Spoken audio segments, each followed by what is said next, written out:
Good evening, dearest film enthusiasts, and welcome to another exciting installment of our beloved Tim and Tom's Film Nights.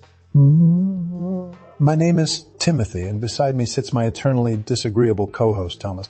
We hope you're settling in for a cozy evening of spirited debate and cinematic enlightenment. Today, we have the pleasure of delving into a classic 1950s science fiction horror film that has stood the test of time, The Thing from Another World. Thomas, as someone who claims to adore this genre, I must admit I'm curious as to how you found yourself enamored with this particular offering.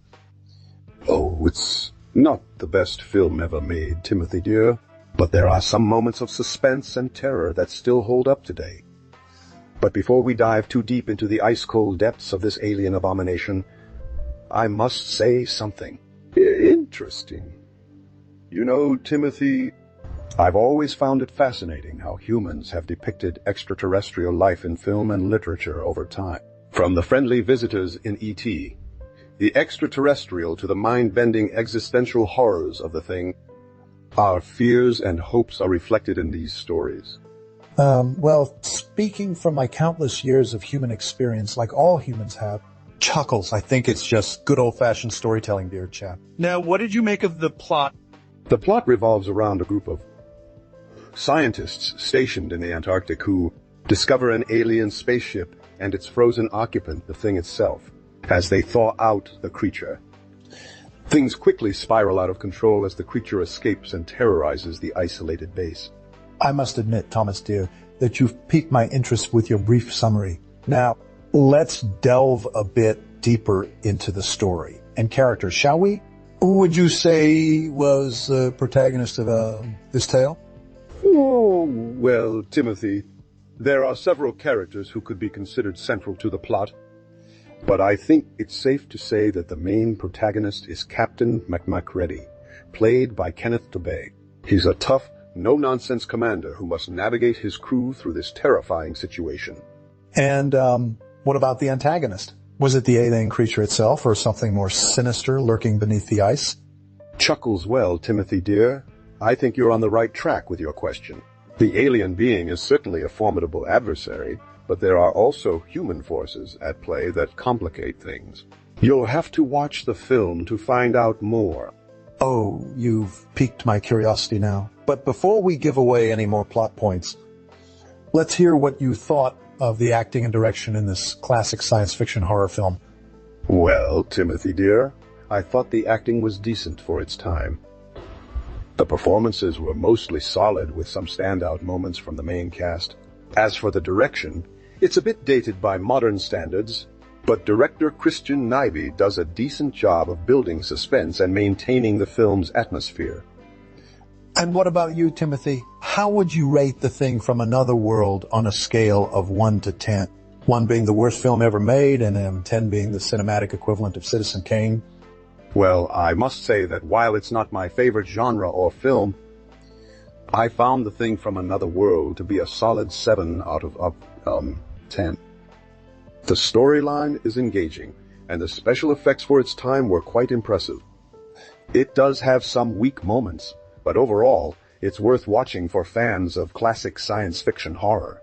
So, Timothy, would you agree with my assessment? Do you think I'm being too generous or too harsh on this classic film?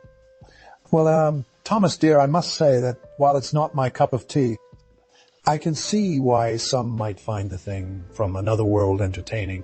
The special effects were indeed groundbreaking for their time, and the story does have some suspenseful moments. However, as someone who generally prefers more realistic and character-driven films, this one just didn't quite resonate with me. I'd give it a solid 7 out of 10 as well. But for different reasons than you, perhaps. Now, let's shift gears slightly and talk about some behind-the-scenes trivia. Did you know that the famous flying saucer scene was actually filmed in the middle of a Los Angeles department store?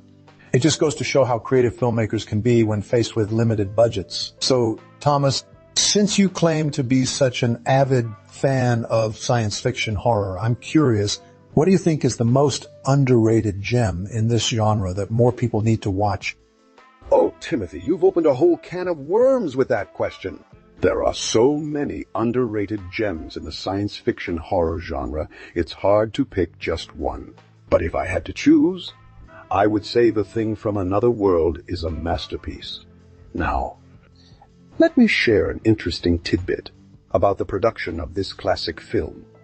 Did you know that director Christian Nyby initially wanted actor John Wayne to play the lead role of Captain Macready?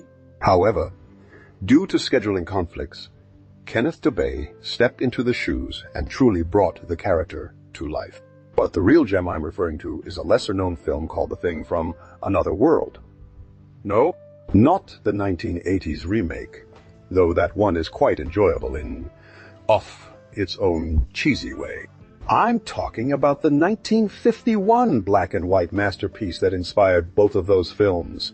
This lesser-known gem features a brilliant cast, including iconic actors like Margaret Sheridan as Dr. Carruthers and Kenneth Tobey as Captain Macready. It also boasts groundbreaking special effects for its time, thanks to the magic of stop-motion animation. If you're a true fan of science fiction horror, I implore you, track down this forgotten gem and watch it with fresh eyes. You won't regret it. So, Timothy dear, what do you think? Are you intrigued enough by my glowing praise to give The Thing from Another World a chance? Or are you content with your historical books and cooking shows?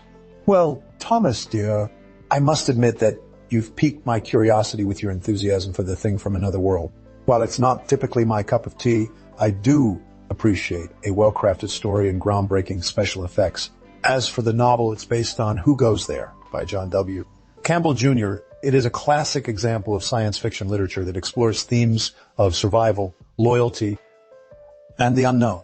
While there are some similarities between the book and the film, they also diverge quite significantly in terms of plots and character development.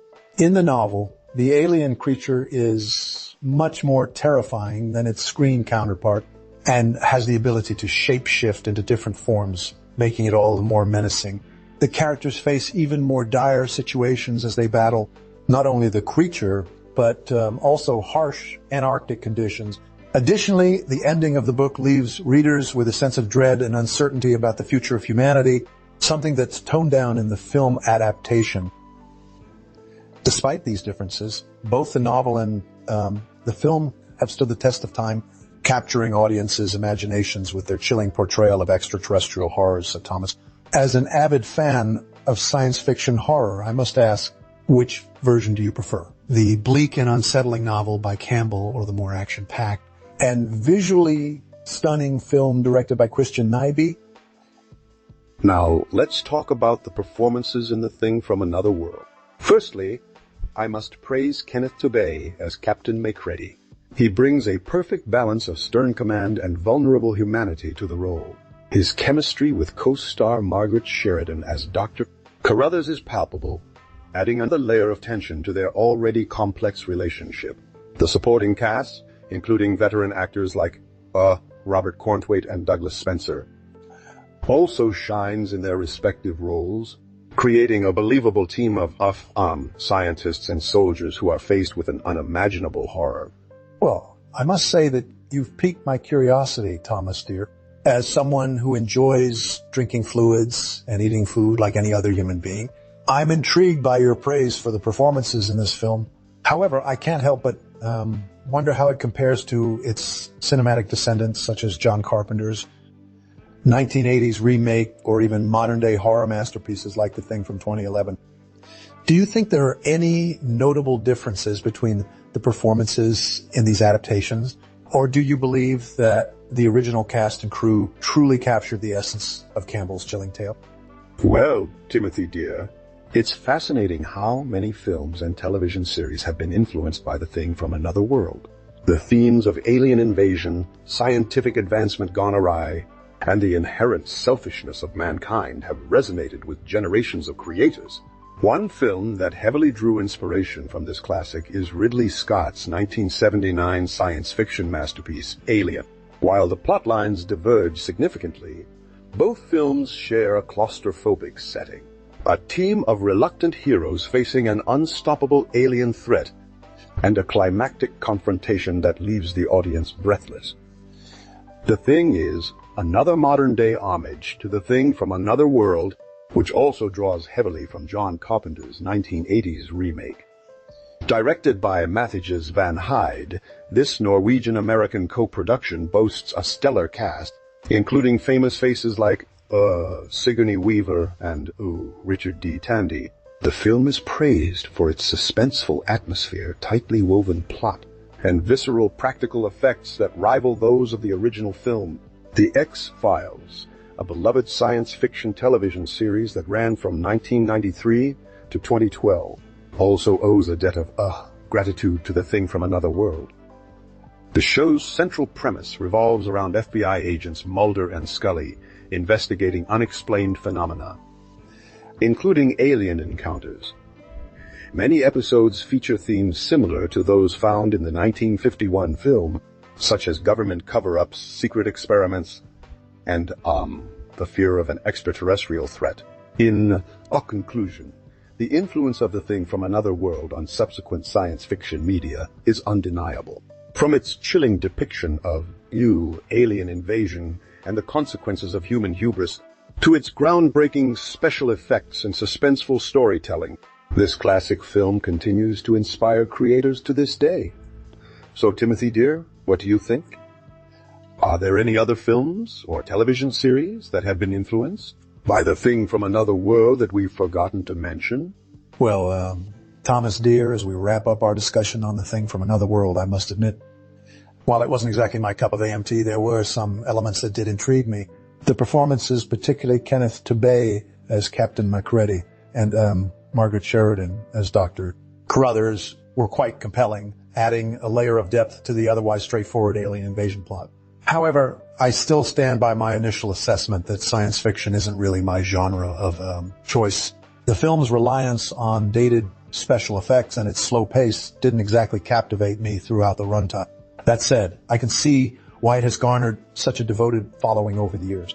It's a classic example of 1950s science fiction cinema dealing with themes that are still relevant today.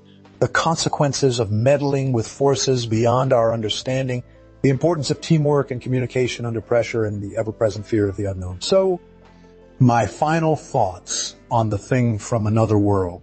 While it wasn't exactly my cup of tea, I can appreciate the film's historical significance and its ability to evoke feelings of dread and suspense.